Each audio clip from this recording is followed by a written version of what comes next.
Good morning, good afternoon, and good evening. And thank you for joining us for a SIPA virtual event. My name is Aura Sabadus. I'm a non-resident senior fellow with the Democratic Resilience Program at the Center for European Policy Analysis. And I'm delighted to welcome 4 distinguished speakers to discuss the future of the Russian gas transit to Europe via Ukraine. Ukraine has been the main transit route for Russian gas for the last 60 years, a partnership that was often used by Russia either to blackmail Ukraine, extract political concessions, or intimidate European consumers. At the end of this year, the current transit contract is coming to an end, and Ukrainian officials insist it would not be renewed. However, a number of countries and companies in Europe, particularly in Austria, Slovakia, and Hungary, are still keen to continue this transit and may even pressure Ukraine to reach a compromise in exchange for aid or support in its negotiations for EU membership.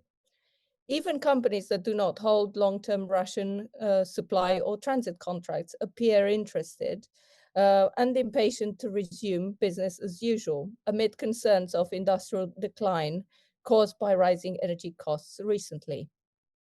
Russia itself may be keen to recapture some of the lost market share after it deliberately cut more than 90% of its supplies to Europe, expecting to undermine Western support for Ukraine following its invasion of 2022. The loss of revenue from gas exports may have a profoundly negative impact on the Russian economy.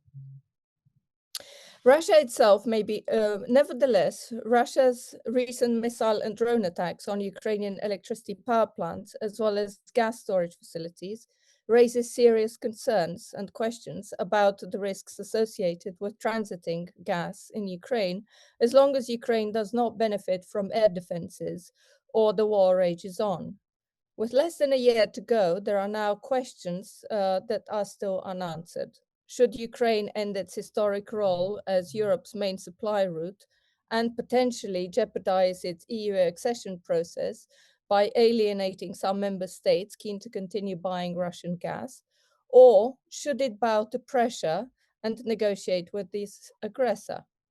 Is Europe still committed to phasing out Russian gas in 2027, as initially stated after the Russian invasion of Ukraine in 2022? Can companies that are currently dependent on Russian gas diversify away? And if so, how will Europe's supply dynamics shape up after the 1st of January 2025? What has been the impact of losing the European gas market share on the Russian economy? Could Western sanctions further weaken Russia's ability to continue its war against Ukraine? These are very important questions, and with me to discuss them and to expand on the future of this transit and how the supply dynamics will look like from 2025 are 4 distinguished speakers. First, Mr. Walter Bolz, Senior Energy Advisor at Baker McKenzie Rechtsanwälte and former Executive Director of the Austrian Energy Regulator E-Control. Dr. Craig Kennedy, Center Associate at the Davis Center for Russian and Eurasian Studies at Harvard University. Mr. Sergei Makogon, former CEO of the gas grid operator of Ukraine, GTSOU, and one of the negotiators of the current transit agreement. And Dr. Benjamin Schmidt, my colleague at SIPA, Senior Fellow at the Democratic Resilience Program at the Center for European Policy Analysis. Gentlemen, thank you so much for joining us today. I would start with the first question to Mr. Bolz. Europe has been talking about phasing out Russian gas, as I said, by 2027, but so far we have not seen any clear actions in that direction. In fact, some countries such as Austria or Slovakia are very keen to continue their imports even after the expiry of this transit contract. Why do you think Russian gas imports have not been sanctioned? And to what extent could these countries diversify away from Russian gas from next year? I think those are very good questions. And I think we have to be aware that a number of countries have basically stopped importing Russian gas after the war started. And that was done on a, let's say, national level without, in many cases, a legal basis, but just in countries where the government owned 100% of the gas company and basically told them you stop importing and don't extend existing contracts. Now, in the first year in 22 and early 23, obviously the very quick reduction in gas imports from Russia created huge problems on the market. In the meantime, the global markets have rebalanced. Also, the European market has rebalanced. We have reduced gas consumption quite a bit. And so at the moment, we have a situation that some countries still buy quite a large share of Russian gas, and that's Austria, Slovakia, Hungary. But honestly, there is not a huge problem if this gas flow will stop from 1st of January next year, because there is so much gas on the global market and sufficient storage levels and also gas on the European market that effects would be there, prices would go up, but they wouldn't go up a lot. And I think within, let's say, 3 to 6 months, probably Europe would be able to get all the gas they need at reasonable market-based prices, not much higher than what we would have if Russian supply continues. Having said that, there is still in some countries a certain reluctance to completely stop imports from Russian gas. And it's, I think, a combination of hoping that somehow a political reapproachment will happen and we will go back to doing good business with Russia, and also the fear that maybe something really might happen and there might be a tight gas market. I think most of those fears are unwarranted at the moment, as I've said before, but nonetheless, some countries are reluctant to stop importing gas, and it's kind of a combination of some countries that are close to Russia, like Hungary and Slovakia, and the other countries that are more relaxed about that, like Austria is not in any way very close to Russia.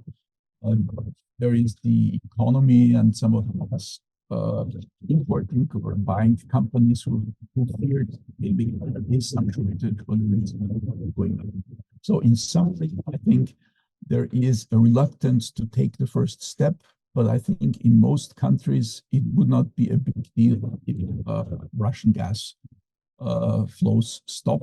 And in Europe and also those countries that are currently buying a lot of Russian gas, they would probably be able to survive reasonably well, even with the exception of Hungary, which doesn't have all the infrastructure that they need. And those couple of countries have also blocked sanctions, the sanctions, the unanimous support, and there was never unanimous support for sanctioning Russian gas imports. And I think we should not forget that many other European countries, while not talking a lot about this, are buying quite some Russian LNG. And there has not been a lot of discussion about limiting or reducing this LNG imports from Russia, although relatively small compared to the pipeline imports. So in summary, we are much less dependent on Russia, but there still is the feeling, okay, maybe if we stop too abrupt, it could cause a problem. And therefore, I would say a couple of countries are rather hoping that somehow there will be a solution to continue buying gas in Russia. And even if there is no transit contract, there can, of course, be other models how this gas could be brought to Europe. And I'm sure Sergei will address them. Thank you very much. I will come back to you and probably to discuss specifically Austria's situation and diversification of supplies and the possibility of bringing gas from the West to Central Europe. But for now, I would like to go to Mr. Makogon and to ask him about the Ukrainian transit itself, because we have heard in recent weeks very firm statements from Ukrainian officials that they would not sign a new agreement, so they would not renew the current agreement or even sign a new one. But we do see, as I said at the beginning of this presentation, that there is a lot of pressure from various companies, various countries to continue the flows. And I would like to ask you, what options does Ukraine have and what are the risks that if, for example, there is an alternative arrangement. So some companies may be allowed to take the gas themselves and transit it themselves. This could actually open the floodgates and allow for even more gas to come in, not just the gas that is currently tied up under long-term contracts. So maybe companies to book capacity on an ad hoc basis and import more, and essentially allow Gazprom to rebuild its market share in Europe. So I'd be very curious to hear your view, Mr. Macron. Thank you very much. Very, very interesting question. So first of all, I would like to say that actually the Gazprom itself started to reduce the supply to Europe back in 2021. And, it's the majority of the current developments, of course, they're related with the started war, but also they were related to the gas war, which Russia started against Europe back in 2020, 2021. Yes, and finally, I think they understood that actually it was their mistake to lose the European gas market, and they are starting to rebuild their presence there. So what we hear about this south interaction, the Turk hub, gas hub, when they plan to bring the Russian gas to the European border from the south, and now Ukraine. I was really impressed by the recent announcement from some countries, European countries like Hungary, Slovakia, Austria, which are supporting the continuation of the transit, because I remember the negotiations between Russia, European Union, and Ukraine back in 2018 and 19, when actually the position of Kremlin was very strict. They said they would never continue the transit through Ukraine in 2020. And the only reason why they were not able to switch to supplies through Nord Stream 2 was the sanctions of the United States, which were imposed on Nord Stream 2 in December 2019. So I can assume that everything was ready already in 2020, I mean, from the technical perspective, to supply those countries from other directions, like from Nord Stream 2, from Turk Stream. And I really don't believe that now there is some kind of technical issues which prohibits, for example, Slovakia to start importing gas from other direction, not from Ukraine. So it's more about business as usual. It's more about continuing business with Russia to buy Russian gas. And we know that the pricing of Russian gas for those countries is not open. A lot of political corruption around that. And I don't know if there is some direct relationship, but we see who are the main buyer of Russian gas, and we see the level of their support of Ukraine, like Hungary, for example, which receive almost the whole amount of gas from Russia, and also Slovakia now also significantly depend on Russian gas. So gas always was for Kremlin not about money, mainly about political influence. Regarding the continuation of the transit, I mean, for Ukraine, it's not a critical issue anymore. Because current revenue, transit revenue, it's about 0.4% of the GDP. And our methodology, tariff methodology, is purely European one, which is cost-based methodology. So it means that actually the majority of money which we receive on transit, we actually spend on conducting this transit. So Ukraine does not receive a lot of this money to the budget. So last year, the Ukraine transited about 14.5 billion cubic meters of gas to European countries, and probably received about $6 billion for that gas, which I believe quite significant amount for Russia in this current situation. And I still don't understand why this situation should continue, yes, considering the ongoing war. Regarding the position of Ukraine, I would like to clarify it. So I never heard there is the clear statement from anybody from Ukraine that actually Ukraine will not transit. So what I've heard is that Ukraine will not be will not take but as indirect negotiation with Russia. So it means that potentially it could be it could mean that the other companies may book the capacities and transit gas through Ukraine. For me, it's really doesn't matter who pay for the transit, like European company or Gazprom itself. The main problem is that the Russian molecule will continue flowing to Russia through Ukraine, and this is the biggest problem. Ukraine managed to continue the transit during these 2 years, or like 2.5 years of the war. Just to give European countries some additional time to prepare alternative routes. And for me, it's really, I don't understand why at the third year of the war, we're still discussing the continuation of business with Russia. So I would like to say that for Ukraine, this transit is not critical.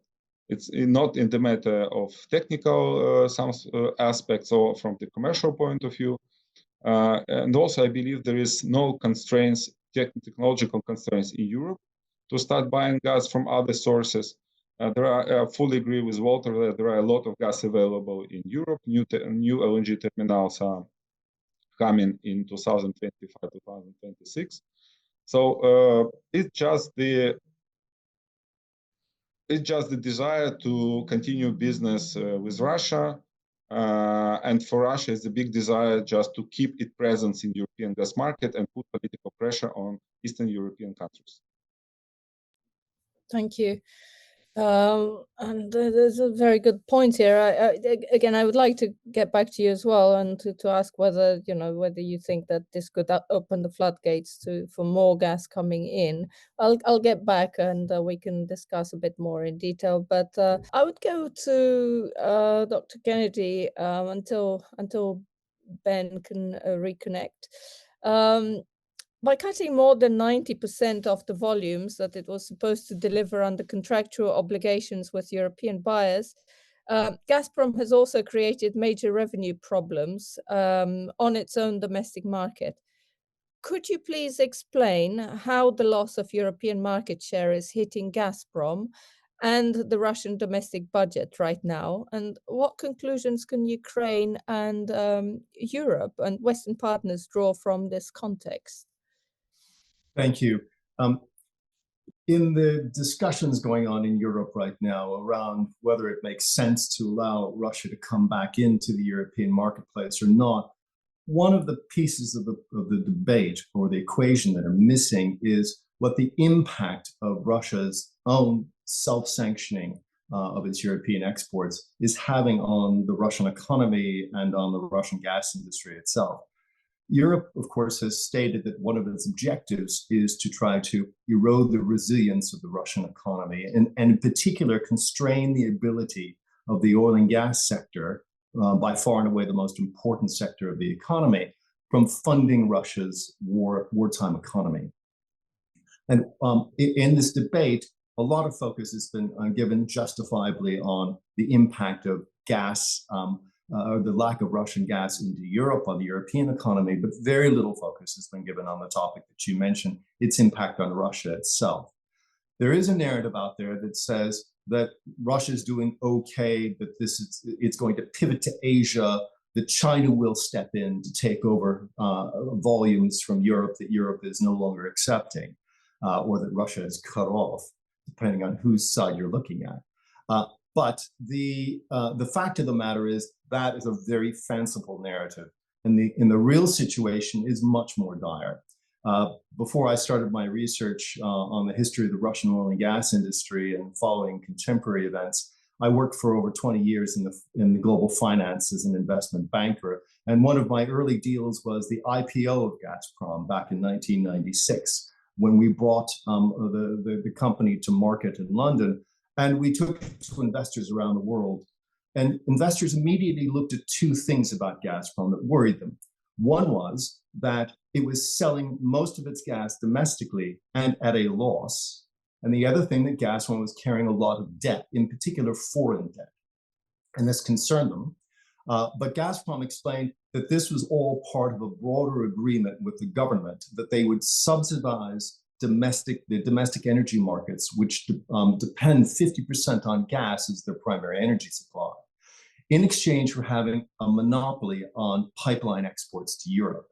And in effect, European revenues would subsidize not only Russia's domestic energy consumption, but also make Gazprom the largest contributor to the Russian state budget. And that system was supposed to be phased out over time as domestic prices became liberalized. But here we are, more than a quarter century on, and nothing has changed. The model that was in existence until 2022 was still the same old subsidy model where 75 to 85% of Gazprom's revenues came from exporting a third of its gas, and only a small portion came from the loss-making domestic business, which consumed 2/3 of its gas production. And Russia continues to carry a very high debt load. So what's happened as a result of Russia's decision to try to blackmail Europe into not supporting Ukraine is a massive collapse in revenues domestically. And it's leading to an insolvency issue at Gazprom itself. Now, this has been largely hidden from view by two things. First of all, Gazprom has been suppressing its financial statements, so we don't have as much visibility as we did. However, some financial statements have been getting out. They give us some insight into what's going on if you know what to look at. The other thing that's been masking the cash flow crisis at Gazprom has been the fact that as a result of some of the reduction in supplies that were already beginning, as our earlier speaker noted, in 2021, Gazprom had record revenues in the lead up to 2023 and created a $27 billion cash pile that it has been burning through to both subsidize its tax payments to the state, as well as its domestic loss-making business. But that cash pile is largely exhausted now. And so Gazprom is having to resort to more extreme measures. First of all, they've been slashing capex and they've been delaying wages. This has actually caused work stoppages at one field of when workers are dissatisfied that they're not being paid on time. Gazprom has also gone to the government and asked for domestic prices to be liberalized. The government said in return, we will give you a small tariff increase, but we won't do anything close to what you're asking for, because we're already fighting with inflation, which publicly is pegged at 7 to 8%. But some people estimate that inflation in Russia is already 10 to 12%. And if we saw gas price liberalization, it would fuel a massive uptick in inflation. Already the central bank has had to raise the prime rate in Russia to 16% to try to tame inflation. This would push borrowing rates even higher if the government were to liberalize domestic gas market tariffs. So the only thing that's left for Gazprom now is to go into the marketplace and borrow. And that's what it's setting out to do. But this is not a sustainable solution. Gazprom already has close to $70 billion in debt. 15 to 20 of that is due over the next couple of years to foreign lenders. That has to be refinanced in domestic markets, and then new additional borrowing needs to be taken from what are very thin and fragile domestic markets in terms of debt finance. So this is an unsustainable model for Gazprom. Something will have to give, and sooner or later it's going to start really putting pressure on the domestic marketplace. But it's only one of a number of problems that Russia is facing on the energy front. That was a very interesting analysis. And of course, you're saying that one of the options is to borrow money, but the other option is, of course, to go back to business as usual. And the big question here is, are European companies going to help Gazprom wittingly or unwittingly in that respect? So I would go back to Dr. Schmidt. I hope he can hear us now, and reiterate the question that I asked earlier. As I said, you just returned from a conference in Germany. You were somewhat shocked to see that the vivid interest in returning to business as usual among companies, among attendees. I'd like to ask you what exactly is driving that interest, and do you get the sense that these ties will be revived rather than severed after these 2 years, after everything that we've seen over the last 2 years and a bit? Well, thank you so much, Aura. And I would just editorialize a little bit to say that I don't know if it was vivid interest in the sense that this wasn't the top topic that was being discussed publicly. However, the vibe certainly among the business community is not one where they have moved beyond working with the Russian Federation. For example, we've seen headlines and continue to see companies like formerly Schlumberger, now called SLB, still operating in the Russian Federation and in providing oil field technical services. And so my message to the entire conference, when I was speaking on a panel, was that many companies that said that they would leave the Russian energy sector, in particular technology support for Russian oil and gas, said they would leave the Russian Federation after the large-scale invasion began in February 2022, and they have. And many have said that they would leave, and they have not. And I pointed out that some were sitting in the room, and it's very much a case where when the question of cost to these companies come up, it's often couched in what are the future technical resilience costs, the future security costs, all this sort of stuff. I pushed back a little bit to kind of get out of just the technical side and point out to the political risk, because these companies that are still operating in the Russian Federation or are seeking to return to business with the Russian Federation are doing a great disservice to their shareholders, because no one can say that they were not warned that sanctions or technology export controls can hit these companies.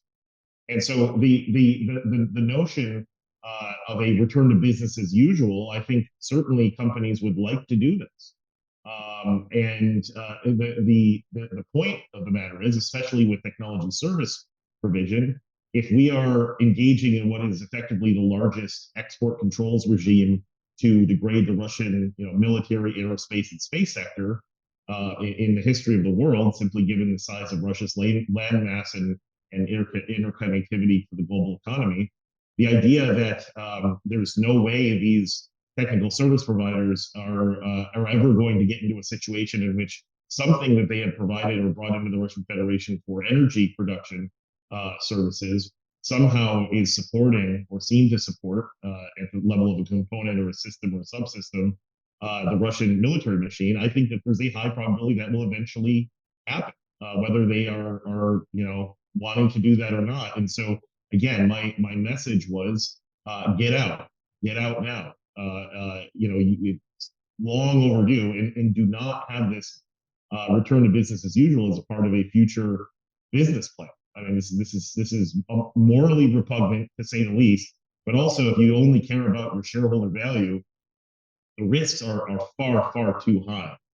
And so we really need to see a concerted effort, as we're talking about these issues, to curtail and end the ability of companies, whether they like it or not, to return to business as usual with Putin's Kremlin. I've talked to German academics who say, well, never say never, right? Never say never going back to business with Russia. Well, I'm not talking about Russia as a concept. Obviously, in some sort of unlikely but possible future scenario in which Russia is a well-functioning democracy and part of the global liberal democratic world, that's a different story. I'm talking about the Putin regime specifically. And no, Putin's Kremlin is not an entity which, even if there was a ceasefire tomorrow, that we could return to business with. It has created too much risk over time, well before Russia's large-scale invasion of Ukraine, and it continues to create that risk in terms of hybrid threats, in terms of energy weaponization, in terms of all of the gray zone tactics that we've seen Russia use vis-a-vis energy against the transatlantic community and against European democratic resiliency and national security risks in particular. So no, I don't think that's the case. I will say that speaking with German academics and policymakers, there seems to be a pretty dramatic reaction to when I'm raising concerns about these companies wanting to return to business as usual with Putin, and they said, never, it will never happen. It's just simply impossible. The only political forces in Germany that are pushing for this are from Die Linke on the far left and AfD on the far right. No one in the political classes will support this. But and I say, what if there's a snap ceasefire tomorrow? Well, this might be a different story, say some of them, and others say, well, no, these companies would still stay out. And I'm just simply not convinced by this, having seen the history of organizations like the Ausschuss der deutschen Wirtschaft in Germany and similar organizations in Austria, who simply have time and time again picked a cooperation with an authoritarian nation like Russia over the democratic resilience of the transatlantic community. So no, I don't think that it's impossible that there would be a push to business as usual with Putin's Russia. And I think that's something the transatlantic political leaders need to take steps, both sanctions and export controls, to make sure that these companies cannot make the bad decision and put us all at risk yet again.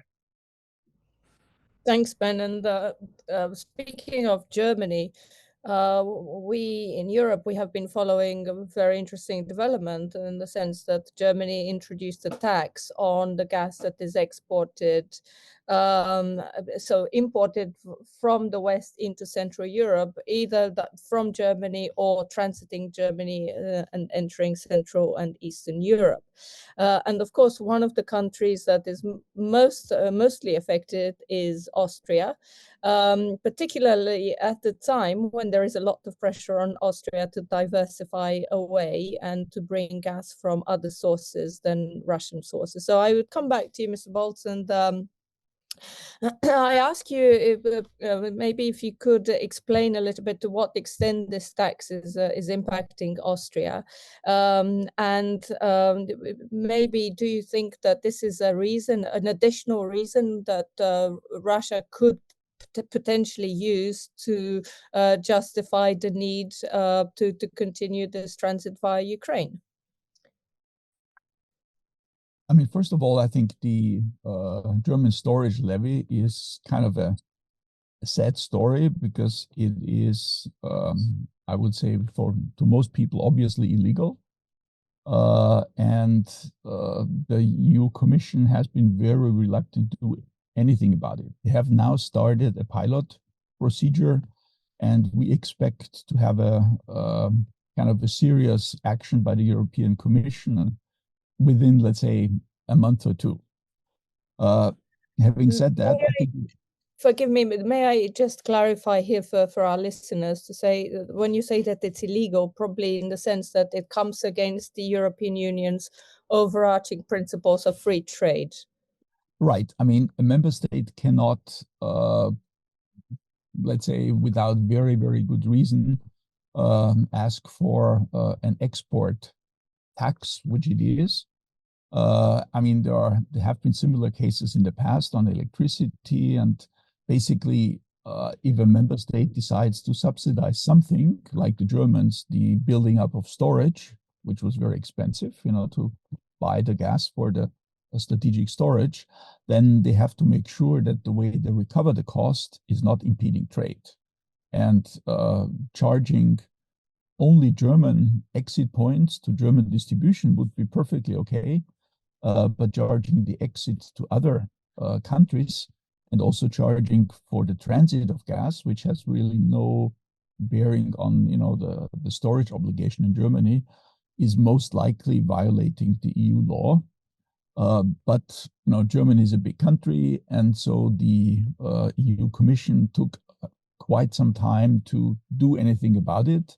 Also, I think the initial storage levy was relatively low. It was less than €1, and at that time, when gas prices were quite high, people felt, okay, what the hell? It's like 50 or 50.8 euros per megawatt hour. It doesn't make too much difference. But now we are basically down to 30 or even less of gas commodity price, and the storage levy is €2. So we are talking about serious amounts of money. Now, having said that, at the moment, it of course does limit the imports from Germany, because right now it's slightly less expensive to bring gas from a normally more expensive Italian market to Austria than from Germany. But in summary, I think within 6 to 8 months, I would expect that there will be a new situation where the storage level will no longer be applied. And we should not forget that the real driving force for gas prices is not the actual transportation cost. It's more the competitive situation in a country. And if you can buy gas for, let's say, 29 euros in Italy and transport it to the virtual trading point, no matter what the exit fees in Germany cost, nobody will pay more for gas from Germany. So the price will be more determined by market forces than by this export levy, but it's now being used also by the Russians and some of the friends of Russia to argue that, we cannot stop importing gas from Russia because it is more expensive to bring gas into Austria from Germany. I think we should also be aware that these price arguments are a little bit weak, because there have been several contracts for Russian gas, that one is still happening that goes to Austria, and one that has the destination Germany. And the German contract was always slightly less expensive, not because it's kind of cheaper to transport the gas to Germany, but because there's more competition in Germany. And also in Italy, gas prices have been normally slightly higher than in Austria, not because there's a lack of gas in Italy. Italy is probably one of the best connected places, with connections to North Africa and the TAP pipeline and transportation through Switzerland. But Eni has a very dominant market share, and that has been driving up prices. So I think this is more an excuse for some Austrian companies and some associations to say, we don't want to increase the gas prices. But in principle, it is the storage levy is something that should go away as quickly as possible. As I said, I expect the European Commission to start, full-fledged proceedings against Germany soon. And I think there's a good chance that by the end of the year or beginning of next year, there will be a solution there. And if there is no solution from the EU, then maybe Austrian government might even subsidize the import of gas from Germany to compensate for this storage levy. And maybe we collect on the exit of gas to Germany and refund this, something what the Italians also try to do, or at least discuss for a while. So in summary, it is a nuisance. It is, of course, is making it a little bit more difficult to substitute Russian imports by LNG from Northern Europe. But I think it's more an excuse than a true hindrance, because the amount is not so big. And at the end of the day, if the competition is working, the price effect will be rather small. Plus, I would say that the regulator has shown some goodwill, in the sense that they are now looking to reduce the tariffs at entry points from Germany, and that shows that there is some element of willingness to allow the diversification of supply. So that, I suppose, is an encouraging sign. I would go back to Mr. Marco-Gonner and ask you about the perception of risk regarding the Ukrainian transmission system. And of course, we have seen, sadly, that the storage facilities in Western Ukraine have been hit by missile and drone attacks. These have been spared since the start of the war, but over the last month, Russia actually hit these facilities twice. And now the question is how reliable, or what are the risks involved in bringing gas in storage in Ukraine, but also continuing the transit from next year. So my question to you, do you think European buyers will be deterred from continuing the transit if this perception of risk is now exacerbated?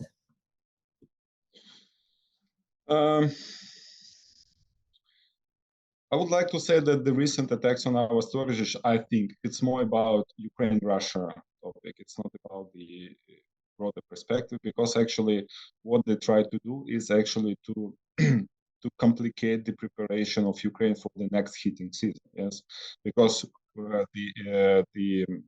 Ukraine already started the injection season, and actually we already have to inject gas to our storage. And this attack on the storages, actually, it's more about Ukraine. So they would like to show by attacking our thermal energy plants and other electricity generation. So they would like to show us that they would like to put us in darkness, yes, and the cold. So the storages is more about the, I think, Ukrainian story, just to improve their negotiation position before, I mean, expect some negotiations. Yes. Regarding the perception of risk, I mean, for me, when the country is at war, it's already huge risk. Yes, and I really appreciate the companies which still bring gas to Ukrainian storages, and probably they have quite significant financial reasoning for that. Yes, because of spread and the prices of Ukrainian storages. But I mean, the war is ongoing for 2 years, and I doubt that there is some new risks with these attacks. But what I would like to say that I was really impressed that some countries, they still, like Slovakia and Austria, they still rely like 40% of all their gas deliveries on the transit through Ukraine. So for me, it's kind of, if I would be the citizen of those countries, I would ask my government, so how can we rely how we can build our energy security on the transit through the country which is at war, actually, full-scale war, and the rocket can hit the compressor station anytime, and actually the transit will be stopped. Yes, it has not happened yet, but we see the level of escalation continuously growing, and I cannot say that it is not possible. Regarding the transit to Ukraine, yes, I mean, this is the very important question, because Ukrainian gas transmission system is still capable to transit probably 90 or even 100 billion cubic meters of gas from Russia towards Slovakia and other European countries. So the Ukrainian system still is like twice more than Nord Stream. So it's huge possibility to ramp up the transit from Russia to European countries, and technically it could be done. Regarding your question about if other shippers might be interested, yes, of course, this is the business of shippers, just to buy cheap and sell high. Yes, and they will be interested. And I really don't understand how Ukraine can allow some countries to book the capacities and other companies not to book the capacities. Yes, so it means that technically any company can book the capacities through Ukraine if such capacities will be offered, and then it will be up to Gazprom to decide which companies they will give gas at the eastern border of Ukraine, or for each countries they will not give the gas. So I believe the continuation of this transit, it will be constant threat even for American suppliers of LNG gas. So it means that, as I said, so Ukraine still can manage like 100 billion cubic meters of transit, which actually could easily fully substitute the new LNG which is coming from other markets. So that's why for me it's politically important to make the final decision. Do we, Europeans, do we still want to have business with Russia, especially when a lot of generals from the NATO saying that we are, the Europeans, they may face the military conflict with Russia in 3-5 years. So the question is, do do Europeans want to continue business with Russia, or actually it's time when say that sorry, this is the end, and unless there is a new Russia, as Benjamin said, there is no Putin anymore. It's a new democratic government. So before that, Europe will not continue any business relationship with Russia, will not fuel its military economy.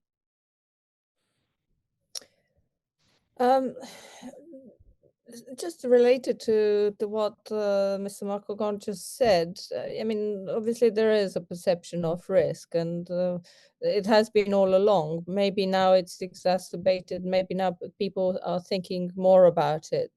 Do you, Dr. Schmidt, do you think that some companies might be even incentivized to push things further and say, look, we still need Russian gas.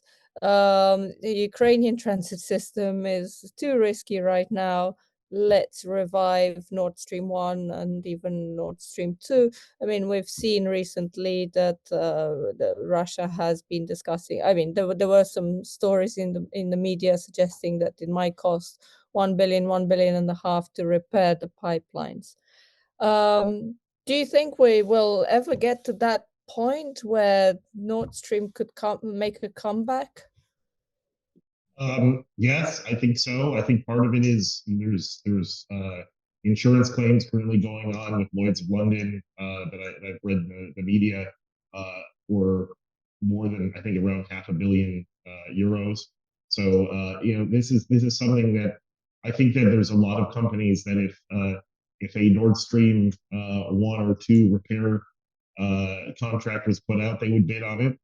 From Europe, I think that if a Nord Stream 3 was announced, they would bid on, you know, right now, frankly. And so, I think that the concerns that are out there are, you know, are founded in the fact that there is a historic relationship with some of these companies for decades with Russia, right? With in particular with Gazprom, and so. I think that this is why, you know, in terms of sanctions and technology export controls, especially with respect to sanctions, there's got to be a point at which the EU actually cuts itself off from these pipeline routes and passes permanent blocking sanctions on projects like Nord Stream 1 and Nord Stream 2, albeit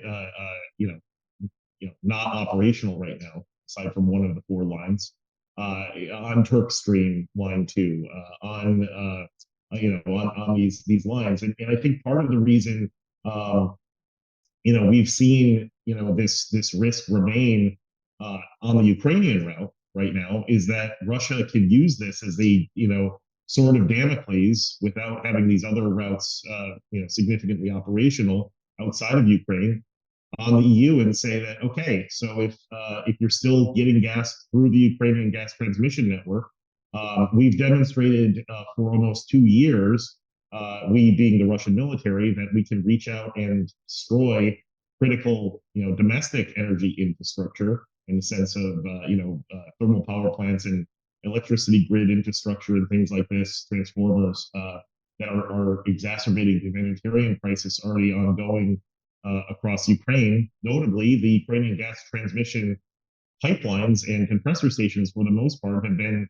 untargeted. And part of the reason, I believe, for that is that the Russians can continue to say that if to the Europeans, we can obviously reach out and touch that very, very easily. The targeting of the gas storage networks is a little bit different, as Sergey said.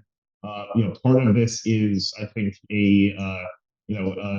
trying to exacerbate that humanitarian crisis by drawing down the ability of Ukraine to build up storages and feedstocks for heating for next winter. I think it's also trying to get in the way of Ukraine being a battery for Europe in terms of storage. There's a lot of proposals to try to use those Western Ukrainian gas storages to basically inject gas from Europe and then draw on it during the winter for the entire continent, and increasing Ukraine's strategic role in energy to Europe without Russia being in the middle of it. And so I think that's there as well. But yeah, I think that the risk to Ukrainian, the Ukrainian gas transmission lines themselves is all, unfortunately, in the hands of the Russian military. It's in Putin's hands, because it would be very easy, given what we've seen, for Putin to start taking out this entire network. It's a massive network, but it's something that, as Sergey said, you hit 1 or 2 compressor stations, that's going to get the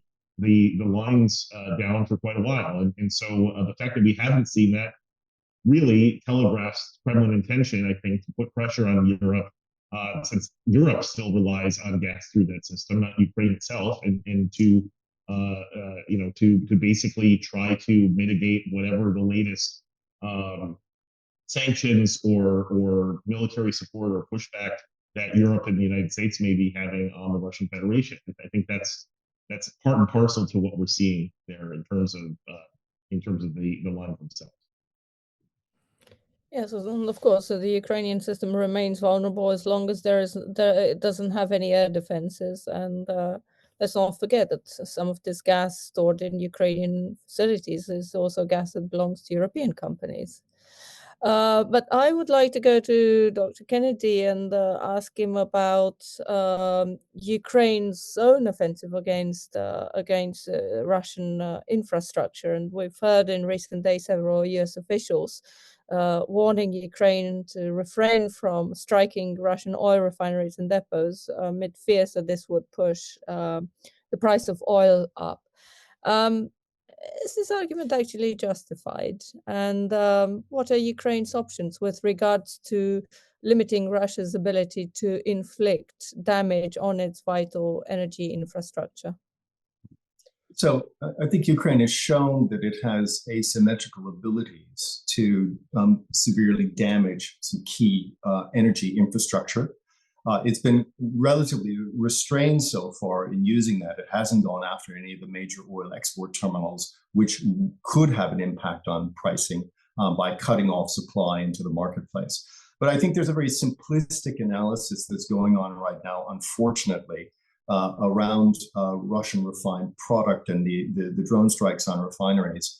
To start with, refineries in Russia aren't simply struggling because of drone strikes. They're struggling because they're highly reliant on Western technology. If you look at the 40 top refineries in Russia, all 40 of them have critical pieces of units that were bought from and installed by Western companies in order to comply with Western export standards. And these are wearing out, they're breaking down. At North Sea, for example, the 4th largest refinery in Russia and one of the most advanced, it suffered an 11%, it suffered a loss of its gasoline refining capabilities equal to 11% of Russia's total output.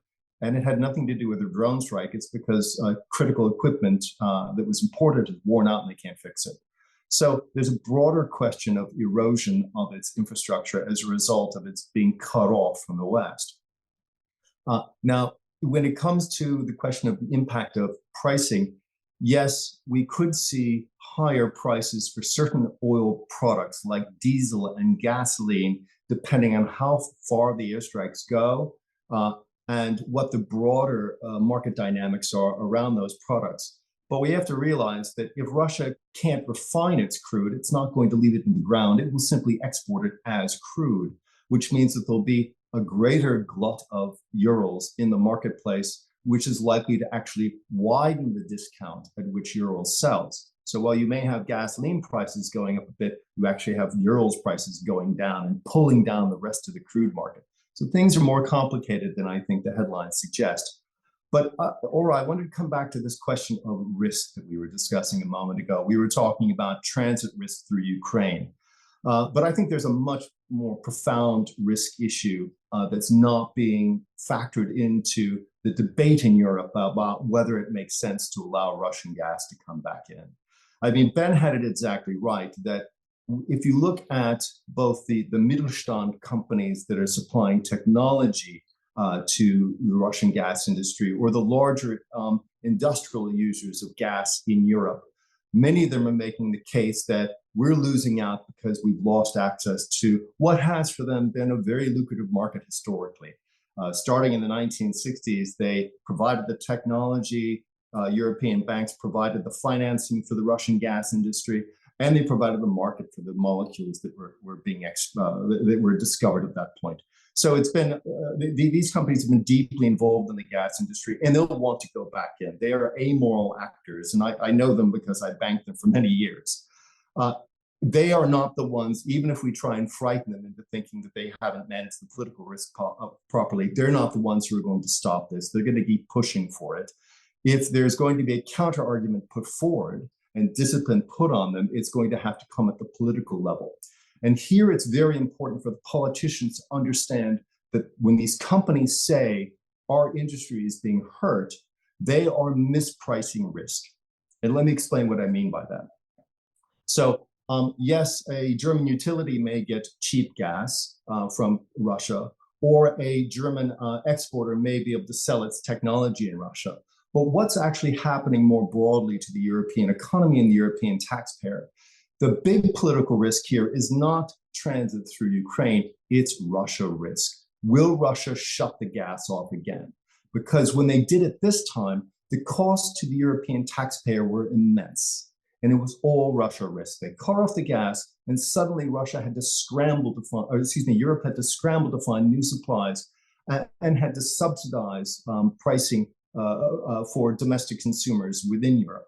This was immensely costly, and it was a risk which had been outsourced or sloughed off by industry to the broader cost, to the broader taxpayer. So if industry is going to say, we want to buy that cheap Russian gas again, then what they need to do is they have to pay a risk premium, because this is as unreliable as the wind or the sun when it comes to energy. Yes, it's a source of energy, but we have to have all sorts of additional backup that we have to pay for on the off chance that the wind stops blowing, the sun stops shining, or Putin turns off the taps again. And that risk isn't being factored into the overall debate right now. The other thing, of course, that's not being factored in, and coming back to my earlier comments, are if we let Russian gas back into Europe, the huge benefits it gives to the Russian economy at exactly the time that we don't want those benefits to be available to fund the war. So both of those economic factors are real, they can be measured, but they're not being factored in by the advocates of a restoration of trade ties. They're simply thinking about their taxpayer, their own shareholders, not the broader taxpayer. Excellent points. And of course, it's the security element, the geopolitical element, if you wish, that is not being priced in. And unfortunately hasn't been priced in all along. But I would like to wrap up with just a very brief question to you all. And I'd like to ask you, how realistic is it to expect a complete phase out of the Russian gas? Of course, we don't know what will happen with the transit, but we do know that what the European Union said, 2027 is a phase out deadline for this Russian gas. But we also know that there's EU elections coming up, US elections coming up. So very briefly, I would like to hear your thoughts on what to expect by 2027 in terms of complete Russian phase out. And I'd go back to Mr. Boltz and ask him this question, and then to Mr. Markogon, to Dr. Kennedy and Dr. Schmidt, and then we'll wrap up. Now, I do not think that the European member states will have the political strength to do this on a voluntary basis. So I don't think there will be sanctions against Russian pipeline gas imports, and much less against Russian gas imports, because that would include also the quite significant number of countries who are importing Russian LNG. But I think there is a fair chance that somebody will think that the best way to wean Germany off Russian gas was to blow up Nord Stream 1 and 2. And given the current situation in Ukraine, it doesn't seem to be that difficult to imagine that somebody has the same idea about the transit route. So I think it's more likely that something happens to the physical infrastructure than that the EU member states get all together, understand these geopolitical concepts and arguments that Craig explained very well, and sanction Russian gas. I don't think that will happen. Thank you. So Markogon. I may only agree with Walter on this message. I also believe that, unfortunately, the governments, especially in some countries, they will not be brave enough to introduce any sanctions, and I cannot expect any sanctions on EU level because it requires anonymous support from all my member states. But I believe there are. I mean, but I also think that it's not right when then some member states or members of the NATO, they expect the support military protection from the United States, but still want to continue paying billions of dollars to Russian budget. So for me, it's kind of it's nonsense. No, it should be somehow resolved on the political level, and I hope that one way or another the political decision will be made, and of course some LNG market it's a little bit more complicated, but the pipeline gas market it's very easy. So there is a pipeline. If there is no gas for this pipeline, so there is no export for the pipeline. So but LNG it's a little bit different market. But anyway, I think that the all governments in Europe they should wake up and to understand that the war is very close. Believe me. So when I was in December 2022 in Kyiv, so I never would expect to hear the bombs, in my city, but it's really happened. Yes, and nobody in Ukraine expected that. So that's why I really urge Europeans to think about this threat and do something before it may happen. Thank you. Thank you, Dr. Kennedy. My colleagues will have a better read on the month-by-month political modalities in Europe about what's acceptable and what's not and when. But I think for me, there are two big lessons that come out of analysis of what's happened over the last 2 years. And number one is that Russia actually is much more vulnerable to Western energy sanctions and Western policies around Russian energy than many people realize. I think everybody was surprised at how resilient and resourceful Europe was when Russia decided to turn off the gas. Moscow was certainly shocked, but I think many people in Europe and abroad were surprised as well. So Russia is much more vulnerable than we often realize. And my second point would be Europe is indeed much more resourceful and resilient than I think it often realizes. Europe has been a major center for innovation around energy and in the green transition. They should embrace this as an opportunity, one not of their own choosing, but nonetheless a golden opportunity to continue to invest and push in new sources of energy that will prevent them from the sort of dependency they've had in the past. And just be confident that the resourcefulness and the resilience and the moral backbone of many Europeans will take them to a better place. Thank you. Dr. Schmidt. Well, first of all, I'd be remiss if I didn't give kudos to Dr. Kennedy on what I think is a great tagline, Russian gas less reliable than the sun. I think that is that's something that might be a nice viral phrase to remind folks of. Look, I think that we're not out of the woods yet. I think that it's going to be a high political threshold to get permanent blocking sanctions on Russian pipeline gas. We certainly have seen at the same time Russian LNG coming into the European market at record levels. So whereas we've had this tendency to be very jubilant right away that Russia, that the European Union has reduced its pipeline imports and weathered the storm. A lot of what's going on now is weathering the storm by bringing Russian gas in by other means. So I think that one of the things we need to think about right away is possibly sanctions on Russian LNG exports, such as the Novatek's Arctic 2 LNG facility. And one of the knee-jerk reactions from some crowds, and I think there are some of which are operating in bad faith, is that, well, if we do this, then then Europe will lose out on quote unquote cheap Russian gas, and it's going to allow Russia to export more of this gas to places like China or elsewhere.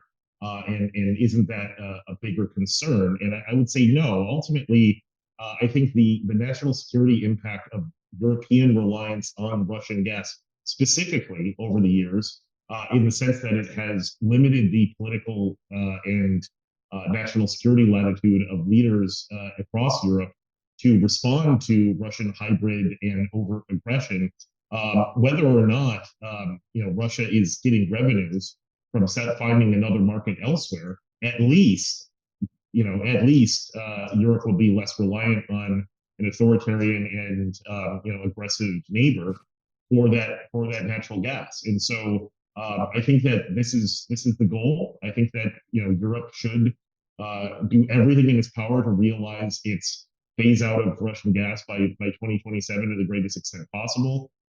Do I think that it's going to happen? I hope so. Am I pessimistic given that there seem to be a lot of companies that would jump back into business with Russia tomorrow if they haven't already left, many of which are still doing business with Russia in the technology sector? That gives me pause, and I think the reality is a lot of these companies will drive their political leaders to push for a return to business as usual. And I think that that's why we need to seize on this moment of redirection in the European market to make sure that network happens. Thank you very much. Of course, we do not know what will happen from next year related to the Ukrainian transit, and much less what will happen by 2027. But we have heard from the speakers that Europe is in a better situation. It has shown a lot of resilience, whereas Russia is in a vulnerable position. But much of what will happen in the next 2 years and the longer term, of course, will depend on the leadership of our political elite. And of course, that is something else to watch, especially with European elections coming up in June and then US elections in November. So a lot of food for thought, and of course at SIPA we will be keeping an eye on all these developments. So please visit sipa.org and be sure to follow SIPA's social media accounts to stay up to date on the latest analysis and upcoming events. Thank you very much for this wonderful discussion.